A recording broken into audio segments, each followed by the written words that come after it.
Sa mga nagtatanong mga ka-insync kung magkano na nga ba ang ating nagastos sa lahat ng pagsisetup natin kay Sky, mga ka-insync, yung mga accessories, mga parts ni Sky na dinagdag natin mga ka-insync, ay dito nyo na malalaman mga ka-insync kung magkano na ang total ng ginastos natin mga ka-insync. Samahan nyo ako mga ka-insync.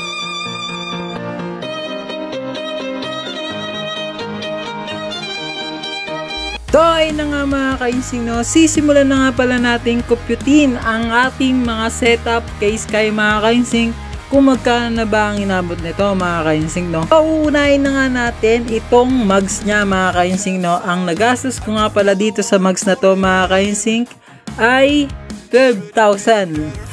Medyo mabigat mga ka-insync, no? Siguro ito na yung setup ko kay Sky, ito na yung pinakamadiin o pinakamahal mga ka-insync. Kasama na yung gulong dyan na bago mga ka-insync.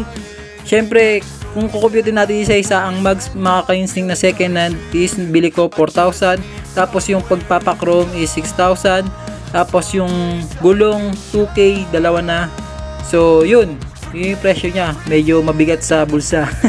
Tapos ito naman susunod natin mga ka-insync, itong pinaka bracket ng ating top box. Ito yung HRB bracket na stainless mga ka-insync. Ang bili ko dyan is 1.8 mga ka-insync, no? Tapos itong top box natin mga ka-insync, hindi siya alloy mga ka-insync, hard plastic lang siya. Ang bili ko dito ay 2.3 mga ka-insync, na promo siya.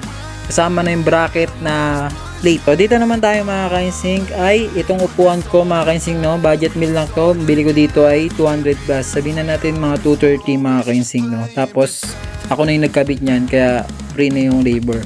So yun, 230, sige. Tapos dito naman sa kanyang decals mga ka-insync ay inabot lang naman ng 300 plus, mga 330 rin mga ka-insync, no? So ako na rin nagkabit yan mga ka-insync, so free labor na rin sa pagkakabit. So 330. So dito naman sa ating footrest mga ka-insync, kinumbert ko lang siya, pang MIUI 125 siya, hindi siya swak mga ka-insync, no? Tumabas ako, ang presyo naman is 130 lang mga ka-insync, no? Ito naman sa pan cover niya mga ka-insync ay binili ko yan is 300. Tapos yung pagpapakarom is 400, nabot din ng 700. So dito naman tayo sa ating side mirror mga ka-insync. Ang presyo pala nito is 569 mga ka-insync, no? So ang pangalan nito ay Street King version 8. Naman tayo sa front panel mga ka-insync, nakalimutan ko na presyo nito pero nasa 300 din to eh. So sabihin na natin 350 din mga ka-insync, kasama na yung bolts nya.